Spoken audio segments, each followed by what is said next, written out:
ये जगह बहुत महत्वपूर्ण है, तो मैंने सोचा यहीं से अपनी बात रखी। आपकी जिद थी कि मैं गांव में आऊं, और आपकी जिद के आगे, आप तो मालिक हैं लोकतंत्र में, आपकी जिद के आगे कौन रुक सकता है। तो मैं भी यहां चला आया, लेकिन मैं आपको भक्त और गुलाम टाइप नहीं बनते देखना चाहता। जैसे अभी मैं आया तो हमारे साथी कहते कहा चप्पल लेके मत चढ़ो। मैं ये पूछना चाहता हूं, ये बाबा साहब असली हैं या पत्थर के हैं? किस चीज के असली है, पत्थर के हैं? पत्थर का चाहे कोई भी हो, देवी देवता हो या बाबा साहब हो, वो आपको कुछ नहीं दे सकते हैं। और बाबा साहब ऐसे व्यक्ति हैं जो खुद ये कह के गए कि मुझे पूजने की नहीं, पढ़ने की जरूरत है। मैं मूर्तियों में नहीं, किताबें में हूं, लेकिन इस समाज ने उनको भगवान बना के उनके सारे विचारों का कत्ल कर दिया है। ये दुनिया की वो शख्सियत है जो दुनिया में सबसे ज्यादा पढ़े लिखे व्यक्ति थे। ये पढ़ लिख के हमें अधिकार देके गए। ये जो बनी, जहां बैठे हैं, मैंने अच्छे कपड़े पहने, आज हमें नौकरी करने का, बिजनेस करने का, पढ़ने का अवसर मिला, सम्मान स्वाभिमान का जीने का अवसर मिला। वो जो जीवन हम जी रहे हैं वो इनकी देन है। वो कैसे दिया इन्होंने? भक्ति करके। बताओ, क्या भक्ति करके दिया ये सब? नहीं। उन्होंने पढ़ लिख के ज्ञान हासिल किया और ज्ञान के बदौलत दिया। लेकिन आज हमारे लोग उनके विचारों पे ना चल के, उनकी भक्ताई करके, उनके पैर छू के सोचते हैं कि सफल हो जाएंगे। मैं आपको पूरी जिम्मेदारी से कहता हूं, आप मेरे ऊपर भरोसा करते हैं? इनके पैर छू के, इन पे माला चढ़ा के आप में से कोई भी व्यक्ति कामयाब नहीं हो सकता। इनके नाम पे जय भीम के नारे लगा के, डीजे बजा के, नाच के आपका कभी भला नहीं हो सकता है। अगर आप कामयाब होना चाहते हैं तो इनके विचारों पे चलने का काम कीजिए और इनके विचारों को आगे बढ़ाने का काम कीजिए।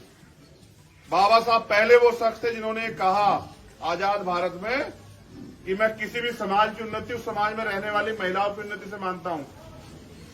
आप कच्छे में घूम सकते हैं, हमारी बहनें जो है वो पल्लू और इतना बड़ा घूंघट करके घूमेंगी। संस्कृति नहीं है, ये गुलामी है उनके ऊपर जो आप लोगों ने थोप रखी है। आप उनको बराबर का अधिकार नहीं देते, आप उनको अवसर नहीं देते कि वो भी बेटे की तरह जो है ना पढ़ के अपने जीवन के सपनों को पूरा कर सके। आप बाबा साहब के असली हत्यारे हैं, उनमें मैं भी हूं। आप याद करो, वो गोलमेज कॉन्फ्रेंस में गए हमारे लिए कि मैं अपने बच्चों को और अपने समाज को हक अधिकार दिलाना चाहता हूं। लेकिन आप याद करो कि वो जो हमारे लिए गोलमेज में गए, उनके बच्चे इलाज न मिलने कारण मर गए। ये समाज क्या कर रहा था? अगर आपका कोई व्यक्ति आपकी लड़ाई लड़ने के लिए जयपुर जाए और उसका परिवार यहाँ भूख से या इलाज से मर जाए, तो आप जिम्मेदार हैं या नहीं, बताओ? तो जिन रहबरों के हमने जीते जी उनके बच्चों को वो मरे और हम लोग तमाशा देखते रहे, आज उनके जाने के बाद भी उनके विचारों कत्ल कर रहे हैं। मैं आप नौजवानों से कहना चाहता हूं, क्या तो तय करके, मेहनत करके, ज्ञान लेके अपने पैरों पे खड़े होने के लिए तैयार हो जाओ, वरना इतिहास दोहरा रहा है खुद को। जिस गुलामी से बाबा साहब हमें निकाल के लेके आए, वो गुलामी हमारे ऊपर दोबारा थोपी जा रही है। जो पढ़ने का और समान अवसर आपको मिला हर चीज में, घूमने का हो, आने जाने का हो, व्यापार करने का हो या सम्मान से जीने का, वो सब खत्म हो जाएगा अगर डेमोक्रेसी में, लोकतंत्र में आप ताकतवर नहीं हुए। ये राजस्थान है और मेरे आंसू सूख के यहाँ की घटनाएं सुनते हुए, कहीं महिलाओं को निवस्त्र किया जाता है, कहीं घर जलाए जाते हैं, कहीं मूछे रखने पे हत्या होती है, कहीं मटकी से पानी पीने पे हत्या होती है, कहीं कुछ, कहीं घोड़ी पे चढ़ने में, इतना अन्य अत्याचार, और फिर भी आप खुश हैं। फिर भी आपके चेहरे पे बिल्कुल भी उदासी या कोई भाव नहीं है। बाबा साहब ने कहा, इन्हीं बाबा साहब की बात कर रहा हूं, तो पत्थर के मैं ओरिजिनल बाबा साहब जो कहा उसकी बात कर रहा हूं कि अगर आप अन्याय सहते सहते मर जाते हैं तो आपकी आने वाली पीढ़ी गुलाम पैदा होगी। अगर आप अन्याय के खिलाफ लड़ते मरते हैं तो आपकी आने वाली पीढ़ी उसका बदला जरूर लेगी। और उन्होंने कहा, अन्याय करने वाले से अन्याय सहने वाला ज्यादा दोषी होता है। अन्याय वो कर रहे हैं और आप अन्याय सह रहे, दोषी बताओ कौन है सबसे ज्यादा? कुत्ते को भी अगर 10-20 बार धुतकार दिया जाए वो भी रिएक्शन कर देता। आप तो ऐसा समाज बन गए हो कि छिदते हो, पिटते हो, अपमानित होते हो, हत्या होती है, अन्याय अत्याचार जुन जाते होते हो, जवाब नहीं देते हो। जब तक आप लड़ना नहीं सीखोगे तब तक ये अन्याय अत्याचार खत्म नहीं होगा। मेरे जैसे 1000 लोग आपका जीवन नहीं बदल सकते, लेकिन अगर आप में से एक भी अपने पैरों पे खड़ा हो जाए और वो संघर्ष करे तो वो इस गांव का नहीं, इस जिले की तकदीर भी बदल सकता है। कब तक? अभी मैंने एक साथी से पूछा आते हुए मैंने कहा क्या करोगे? तो कह रहा कि मैं तैयारी कर रहा हूँ नौकरी की। अच्छी बात है, वो अपनी जिंदगी बदलना चाहता है, लेकिन वो नौकरी करके करेगा क्या? सिर्फ अपने परिवार का भला कर, वो सामाजिक नहीं है। अगर वो अपने समाज के दुख दर्द को नहीं जानता, नहीं समझता, उनके लिए नहीं कुछ करना चाहता, तो उस नौकरी से अपना पेट पाल सकता है, समाज को आगे नहीं बढ़ा सकता। तो इसलिए मैं आपसे कहता हूं नौजवान साथियों, मुझे भी पूजना बंद करो। मैं आपको पैर छूने वाला समाज नहीं, पैर पकड़ने वाला समाज नहीं, पैरों पे खड़े होने वाला समाज देखना चाहता हूं। और पैरों पे नहीं होगा, 10 मिनट जय भीम के नारे लगाने से भी कुछ नहीं होगा, 10 मिनट बाबा साहब की बात करने से भी कुछ नहीं होगा, और इनके पैर छूने से भी कुछ नहीं होगा। मैं ये कह रहा हूं, जो आपके यहाँ सबसे ज्यादा विद्वान हो, 1 साल के लिए उनको इनके पैरों में बिठा दो, बताओ अगर उसको 1% भी ज्ञान मिल जाए। लेकिन इनके लिखी एक किताब को पढ़ के देखो तो आपको पता लगेगा कि उनके 4-4 बच्चे कुर्बान हो गए, उन्होंने भूखे रह के हमारे लिए लड़ाई लड़ी, उनकी पत्नी चली गई, उनका सम्मान चला गया, और उन्होंने कहा 56 में 6 दिसंबर को गए, लेकिन वो 18 मार्च को कहते हैं अपने जाने से कुछ दिन पहले कि मैं इतने अन्याय, इतने अत्याचार, इतने आरोप, इतना अपमान सा के कारवा को यहां तक लेके आए कि आज आप अच्छा जीवन जी रहे हो। अगर आप इसको आगे नहीं ले जा सकते तो उसको पीछे मत जाने देना। आज हम वापस धंसते जा रहे हैं, ना रोजगार है, ना महंगाई पे लगाम है, ना अच्छी शिक्षा मिल रही है, ना अन्य अत्याचार खत्म हो रहे हैं, फिर भी हम लोग नहीं जाग रहे हैं। तो मैं अपने नौजवान साथियों से अपील करता हूं, मैं अपनी माताओं बहनों से भी अपील करता हूं कि वो अपने महापुरुषों को पढ़ना शुरू करें। माँ सावित्रीबाई फुले को पढ़ें, माँ रमाबाई को पढ़ें, माँ फातिमा शेख को पढ़ें, माँ झलकारी बाई को पढ़ें, माँ अवंतिका बाई लोधी को पढ़ें। वो अपनी माओ को, असली माओ को, नकलियों को तो इतने साल से पढ़ रहे हो, असलियों को पढ़ना शुरू करो। उनकी जगह बहुत महत्वपूर्ण है, तो मैंने सोचा यहीं से अपनी बात रखी। आपकी जिद थी कि मैं गांव में आऊं, और आपकी जिद के आगे, आप तो मालिक हैं लोकतंत्र में, आपकी जिद के आगे कौन रुक सकता है? तो मैं भी यहां चला आया, लेकिन मैं आपको भक्त और गुलाम टाइप नहीं बनते देखना चाहता। जैसे अभी मैं आया तो हमारे साथी कहते वहां चप्पल लेके मत चढ़ो। मैं ये पूछना चाहता हूं, ये बाबा साहब असली हैं या पत्थर के हैं? किस चीज के असली है, पत्थर के हैं? पत्थर का चाहे कोई भी हो, देवी देवता हो या बाबा साहब हो, वो आपको कुछ नहीं दे सकते हैं। और बाबा साहब ऐसे व्यक्ति हैं जो खुद ये कह के गए कि मुझे पूजने की नहीं, पढ़ने की जरूरत है। मैं मूर्तियों में नहीं, किताबें में हूं, लेकिन इस समाज ने उनको भगवान बना के उनके सारे विचारों का कत्ल कर दिया है। ये दुनिया की वो शख्सियत है जो दुनिया में सबसे ज्यादा पढ़े लिखे व्यक्ति थे। ये पढ़ लिख के हमें अधिकार देके गए। ये जो बनी, जहां बैठे हैं, मैंने अच्छे कपड़े पहने, आज हमें नौकरी करने का, बिजनेस करने का, पढ़ने का अवसर मिला, सम्मान स्वाभिमान का जीने का अवसर मिला।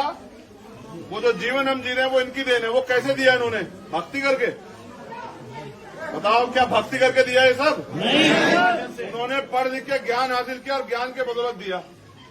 लेकिन आज हमारे लोग उनके विचारों पे ना चल के, उनकी भक्ताई करके, उनके पैर छू के सोचते हैं कि सफल हो जाएंगे। मैं आपको पूरी जिम्मेदारी से कहता हूं, आप मेरे ऊपर भरोसा करते हैं? इनके पैर छू के, इन पे माला चढ़ा के आप में से कोई भी व्यक्ति कामयाब नहीं हो सकता। इनके नाम पे जय भीम के नारे लगा के, डीजे बजा के, नाच के आपका कभी भला नहीं हो सकता है। अगर आप कामयाब होना चाहते हैं तो इनके विचारों पे चलने का काम कीजिए और इनके विचारों को आगे बढ़ाने का काम कीजिए। बाबा साहब पहले वो शख्स थे जिन्होंने कहा आजाद भारत में कि मैं किसी भी समाज की उन्नति उस समाज में रहने वाली महिलाओं की उन्नति से मानता हूं। आप कच्छे में घूम सकते हैं, हमारी बहनें जो है वो पल्लू और इतना बड़ा घूंघट करके घूमेंगी। संस्कृति नहीं है, ये गुलामी है उनके ऊपर जो आप लोगों ने थोप रखी है। आप उनको बराबर का अधिकार नहीं देते, आप उनको अवसर नहीं देते कि वो भी बेटे की तरह जो है ना पढ़ के अपने जीवन के सपनों को पूरा कर सके। आप बाबा साहब के असली हत्यारे हैं, उनमें मैं भी हूं। आप याद करो, वो गोलमेज कॉन्फ्रेंस में गए हमारे लिए कि मैं अपने बच्चों को और अपने समाज को हक अधिकार दिलाना चाहता हूं। लेकिन आप याद करो कि वो जो हमारे लिए गोलमेज में गए, उनके बच्चे इलाज न मिलने कारण मर गए। ये समाज क्या कर रहा था? अगर आपका कोई व्यक्ति आपकी लड़ाई लड़ने के लिए जयपुर जाए और उसका परिवार यहाँ भूख से या इलाज से मर जाए तो आप जिम्मेदार हैं या नहीं, बताओ? तो जिन रहबरों के हमने जीते जी उनके बच्चों को वो मरे और हम लोग तमाशा देखते रहे, आज उनके जाने के बाद भी उनके बेचारों को कत्ल कर रहे हैं। मैं आप नौजवानों से कहना चाहता हूं, क्या तो तय करके मेहनत करके ज्ञान लेके अपने पैरों पे खड़े होने के लिए तैयार हो जाओ, वरना इतिहास दोहरा रहा है खुद को। जिस गुलामी से बाबा साहब हमें निकाल के लेके आए, वो गुलामी हमारे ऊपर दोबारा थोपी जा रही है। जो पढ़ने का और समान अवसर आपको मिला हर चीज में, घूमने का हो, आने जाने का हो, व्यापार करने का हो या सम्मान से जीने का, वो सब खत्म हो जाएगा अगर डेमोक्रेसी में, लोकतंत्र में आप ताकतवर नहीं हुए। ये राजस्थान है और मेरे आंसू सूख के यहाँ की घटनाएं सुनते हुए, कहीं महिलाओं को निवस्त्र किया जाता है, कहीं घर जलाए जाते हैं, कहीं मूछे रखने पर हत्या होती है, कहीं मटकी से पानी पीने पर हत्या होती है, कहीं कुछ कहीं घोड़ी पे चढ़ने में, इतना अन्य अत्याचार, और फिर भी आप खुश हैं। फिर भी आपके चेहरे पे बिल्कुल भी उदासी या कोई भाव नहीं है। बाबा साहब ने कहा, इन्हीं बाबा साहब की बात कर रहा हूं, तो पत्थर के मैं ओरिजिनल बाबा साहब जो कहा उसकी बात कर रहा हूं कि अगर आप अन्याय सहते सहते मर जाते हैं तो आपकी आने वाली पीढ़ी गुलाम पैदा होगी। अगर आप अन्याय के खिलाफ लड़ते मरते हैं तो आपकी आने वाली पीढ़ी उसका बदला जरूर लेगी। और उन्होंने कहा, अन्याय करने वाले से अन्याय सहने वाला जाति दोषी होता है। अन्याय वो कर रहे हैं और आप अन्याय सह रहे, दोषी बताओ कौन है सबसे ज्यादा? कुत्ते को भी अगर 10-20 बार धुतकार दिया जाए वो भी रिएक्शन कर देता। आप तो ऐसा समाज बन गए हो कि छिदते हो, पिटते हो, अपमानित होते हो, हत्या होती है, अन्याय अत्याचार जुन जाते होते हो, जवाब नहीं देते हो। जब तक आप लड़ना नहीं सीखोगे तब तक ये अन्याय अत्याचार खत्म नहीं होगा। मेरे जैसे 1000 लोग आपका जीवन नहीं बदल सकते, लेकिन अगर आप में से एक भी अपने पैरों पे खड़ा हो जाए और वो संघर्ष करे तो वो इस गांव का नहीं, इस जिले की तकदीर भी बदल सकता है। कब तक? अभी मैंने एक साथी से पूछा आते हुए, मैंने कहा क्या करोगे? तो कह रहा कि मैं तैयारी कर रहा हूं नौकरी की। अच्छी बात है, वो अपनी जिंदगी बदलना चाहता है, लेकिन वो नौकरी करके करेगा क्या? सिर्फ अपने परिवार का भला कर, वो सामाजिक नहीं है। अगर वो अपने समाज के दुख दर्द को नहीं जानता, नहीं समझता, उनके लिए नहीं कुछ करना चाहता, तो उस नौकरी से अपना पेट पाल सकता है, समाज को आगे नहीं बढ़ा सकता। तो इसलिए मैं आपसे कहता हूं, नौजवान साथियों, मुझे भी पूजना बंद करो। मैं आपको पैर छूने वाला समाज नहीं, पैर पकड़ने वाला समाज नहीं, पैरों पे खड़े होने वाला समाज देखना चाहता हूं। आप पैरों पे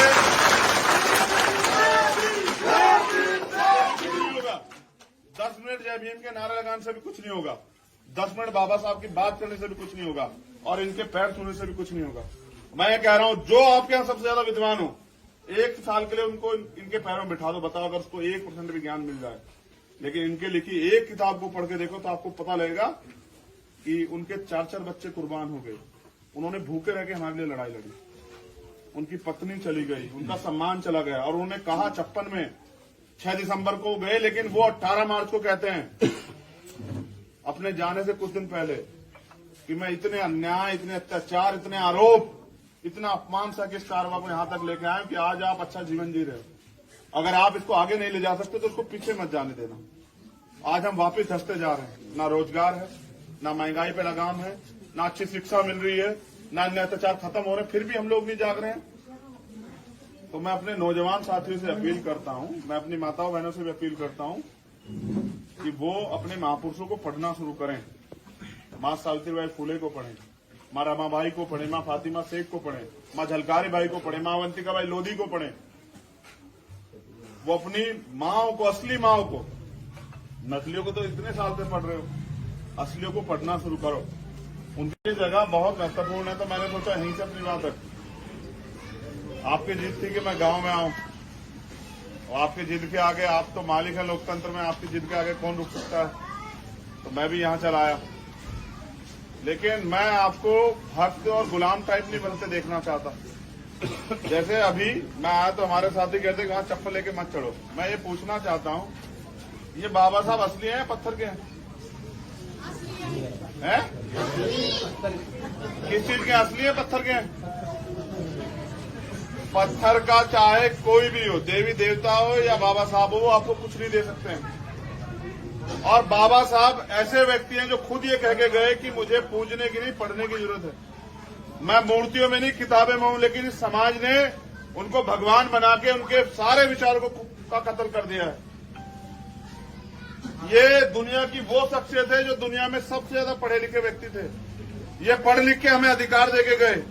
ये जो बनी, जहां बैठे हैं, मैंने अच्छे कपड़े पहने, आज हमें नौकरी करने का, बिजनेस करने का, पढ़ने का अवसर मिला, सम्मान स्वाभिमान का जीने का अवसर मिला। वो जो जीवन हम जी रहे हैं वो इनकी देन है। वो कैसे दिया इन्होंने? भक्ति करके। बताओ, क्या भक्ति करके दिया ये सब? उन्होंने पढ़ लिख के ज्ञान हासिल किया और ज्ञान के बदौलत दिया। लेकिन आज हमारे लोग उनके विचारों पे ना चल के, उनकी भक्ताई करके, उनके पैर छू के सोचते हैं कि सफल हो जाएंगे। मैं आपको पूरी जिम्मेदार से कहता हूं, आप मेरे ऊपर भरोसा करते हैं? इनके पैर छू के, इन पे माला चढ़ा के आप में से कोई भी व्यक्ति कामयाब नहीं हो सकता। इनके नाम पे जय भीम के नारे लगा के, डीजे बजा के, नाच के आपका कभी भला नहीं हो सकता है। अगर आप कामयाब होना चाहते हैं तो इनके विचारों पे चलने का काम कीजिए और इनके विचारों को आगे बढ़ाने का काम कीजिए। बाबा साहब पहले वो शख्स थे जिन्होंने कहा आजाद भारत में कि मैं किसी भी समाज की उन्नति उस समाज में रहने वाली महिलाओं की उन्नति से मानता हूं। आप कच्छे में घूम सकते हैं, हमारी बहनें जो है वो पल्लू और इतना बड़ा घूंघट करके घूमेंगी। ये संस्कृति नहीं है, ये गुलामी है उनके ऊपर जो आप लोगों ने थोप रखी है। आप उनको बराबर का अधिकार नहीं देते, आप उनको अवसर नहीं देते कि वो भी बेटे की तरह जो है ना पढ़ के अपने जीवन के सपनों को पूरा कर सके। आप बाबा साहब के असली हथियार हैं, उनमें मैं भी हूं। आप याद करो, वो गोलमेज कॉन्फ्रेंस में गए हमारे लिए कि मैं अपने बच्चों को और अपने समाज को हक अधिकार दिलाना चाहता हूं। लेकिन आप याद करो कि वो जो हमारे लिए गोलमेज में गए, उनके बच्चे इलाज न मिलने कारण मर गए। ये समाज क्या कर रहा था? अगर आपका कोई व्यक्ति आपकी लड़ाई लड़ने के लिए जयपुर जाए और उसका परिवार यहाँ भूख से या इलाज से मर जाए तो आप जिम्मेदार हैं या नहीं, बताओ? तो जिन रहबरों के हमने जीते जी उनके बच्चों को वो मरे और हम लोग तमाशा देखते रहे, आज उनके जाने के बाद भी उनके बेचारों को कत्ल कर रहे हैं। मैं आप नौजवानों से कहना चाहता हूं, क्या तो तय करके, मेहनत करके, ज्ञान लेके अपने पैरों पे खड़े होने के लिए तैयार हो जाओ, वरना इतिहास दोहरा रहा है खुद को। जिस गुलामी से बाबा साहब हमें निकाल के लेके आए, वो गुलामी हमारे ऊपर दोबारा थोपी जा रही है। जो पढ़ने का और समान अवसर आपको मिला हर चीज में, घूमने का हो, आने जाने का हो, व्यापार करने का हो या सम्मान से जीने का, वो सब खत्म हो जाएगा अगर डेमोक्रेसी में, लोकतंत्र में आप ताकतवर नहीं हुए। ये राजस्थान है और मेरे आंसू सूख के यहाँ की घटनाएं सुनते हुए, कहीं महिलाओं को निवस्त्र किया जाता है, कहीं घर जलाए जाते हैं, कहीं मूछे रखने पर हत्या होती है, कहीं मटकी से पानी पीने पर हत्या होती है, कहीं कुछ, कहीं घोड़ी पे चढ़ने में, इतना अन्य अत्याचार, और फिर भी आप खुश हैं। फिर भी आपके चेहरे पे बिल्कुल भी उदासी या कोई भाव नहीं है। बाबा साहब ने कहा, इन्हीं बाबा साहब की बात कर रहा हूं, तो पत्थर के मैं ओरिजिनल बाबा साहब जो कहा उसकी बात कर रहा हूं कि अगर आप अन्याय सहते सहते मर जाते हैं तो आपकी आने वाली पीढ़ी गुलाम पैदा होगी। अगर आप अन्याय के खिलाफ लड़ते मरते हैं तो आपकी आने वाली पीढ़ी उसका बदला जरूर लेगी। और उन्होंने कहा, अन्याय करने वाले से अन्याय सहने वाला ज्यादा दोषी होता है। अन्याय वो कर रहे हैं और आप अन्याय सह रहे, दोषी बताओ कौन है सबसे ज्यादा? कुत्ते को भी अगर 10-20 बार धुतकार दिया जाए वो भी रिएक्शन कर देता। आप तो ऐसा समाज बन गए हो कि छिपते हो, पीटते हो, अपमानित होते हो, हत्या होती है, अन्याय अत्याचार जुड़ जाते हो तो जवाब नहीं देते हो। जब तक आप लड़ना नहीं सीखोगे तब तक ये अन्याय अत्याचार खत्म नहीं होगा। मेरे जैसे 1000 लोग आपका जीवन नहीं बदल सकते, लेकिन अगर आप में से एक भी अपने पैरों पे खड़ा हो जाए और वो संघर्ष करे तो वो इस गांव का नहीं, इस जिले की तकदीर भी बदल सकता है। कब तक? अभी मैंने एक साथी से पूछा आते हुए, मैंने कहा क्या करोगे? तो कह रहा कि मैं तैयारी कर रहा हूं नौकरी की। अच्छी बात है, वो अपनी जिंदगी बदलना चाहता है, लेकिन वो नौकरी करके करेगा क्या? सिर्फ अपने परिवार का भला कर, वो सामाजिक नहीं है।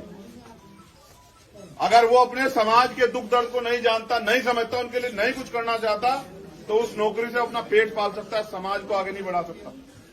तो इसलिए मैं आपसे कहता हूं नौजवान साथियों, मुझे भी पूजना बंद करो। मैं आपको पैर छूने वाला समाज नहीं, पैर पकड़ने वाला समाज नहीं, पैरों पे खड़े होने वाला समाज देखना चाहता हूं। और पैरों पे नहीं होगा। 10 मिनट जय भीम के नारे लगाने से भी कुछ नहीं होगा, 10 मिनट बाबा साहब की बात करने से भी कुछ नहीं होगा, और इनके पैर छूने से भी कुछ नहीं होगा। मैं ये कह रहा हूं, जो आपके यहां सबसे ज्यादा विद्वान हो, 1 साल के लिए उनको इनके पैरों में बिठा दो। बताओ, अगर उसको 1% भी ज्ञान मिल जाए लेकिन इनके लिखी एक किताब को पढ़ के देखो तो आपको पता लगेगा कि उनके 4-4 बच्चे कुर्बान हो गए। उन्होंने भूखे रह के हमारे लिए लड़ाई लड़ी, उनकी पत्नी चली गई, उनका सम्मान चला गया, और उन्होंने कहा 56 में 6 दिसंबर को गए, लेकिन वो 18 मार्च को कहते हैं अपने जाने से कुछ दिन पहले कि मैं इतने अन्याय, इतने अत्याचार, इतने आरोप, इतना अपमान सा किस कारवा को यहां तक लेके आए कि आज आप अच्छा जीवन जी रहे हो। अगर आप इसको आगे नहीं ले जा सकते तो उसको पीछे मत जाने देना। आज हम वापस धंसते जा रहे हैं, ना रोजगार है, ना महंगाई पे लगाम है, ना अच्छी शिक्षा मिल रही है, ना अन्य अत्याचार खत्म हो रहे, फिर भी हम लोग नहीं जाग रहे हैं। तो मैं अपने नौजवान साथियों से अपील करता हूं, मैं अपनी माताओं बहनों से भी अपील करता हूं कि वो अपने महापुरुषों को पढ़ना शुरू करें। माँ सावित्रीबाई फुले को पढ़ें, माँ रमाबाई को पढ़ें, माँ फातिमा शेख को पढ़ें, माँ झलकारी बाई को पढ़ें, माँ अवंतिकाबाई लोधी को पढ़ें। वो अपनी माँओं को, असली माँओं को, नकलियों को तो इतने साल से पढ़ रहे हो, असलियों को पढ़ना शुरू करो।